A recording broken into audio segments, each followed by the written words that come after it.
கனரக வாகனங்கள் சம்பந்தப்பட்ட விபத்தில் குறிப்பாக பாதுகாப்பில் சாதாரணமாக இருக்க வேண்டாம் என சாலை பயனர்களுக்கு மேன்மை தங்கிய ஸ்லாங்கூர் சுல்தான் ஷரஃபுடின் இட்ரிஷா அறிவுறுத்தியுள்ளார்.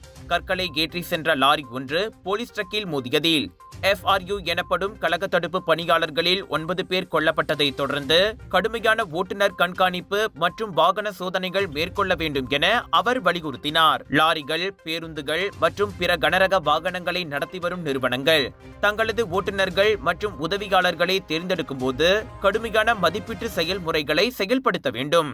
கனரக வாகன ஓட்டுநர்களும் அவர்களின் உதவியாளர்களும் இதற்கு முன் கடுமையான விபத்து போன்ற பின்னணியை கொண்டிருக்காமல் அவர்கள் பொறுப்பானவர்கள் என்பதை உறுதி செய்ய வேண்டும் என சமூக வலைதளத்தில் சுல்தான் ஷரஃபுடின் பதிவிட்டுள்ளார். வாகனத்தின் நிலை மற்றும் ஓட்டுநர் தகுதிகள் போன்ற முக்கியமான பாதுகாப்பு பிரச்சனைகளை அனைத்து தரப்பினரும் புறக்கணிக்க கூடாது என்றும் சுல்தான் ஷரஃபுடின் நினைவூட்டினார்.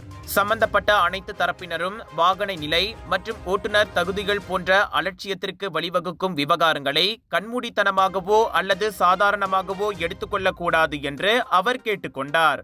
நாட்டின் அமைதி மற்றும் பாதுகாப்பிற்காக பணியாற்றுவோரின் உயிர்கள் பலியாகும் சம்பவங்கள் இனியும் நடக்காமல் இருப்பதற்கு பிரார்த்திப்போம் என அவர் தெரிவித்தார்.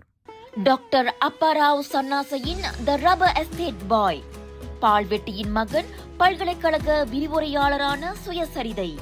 இவரின் மகள் டாக்டர் நிஷாந்தி அப்பாராவ் கைவண்ணத்தில் உருவான டிவினிட்டி இன் டைவர்சிட்டி 108 இந்து தெய்வங்களின் சுருக்க கதை.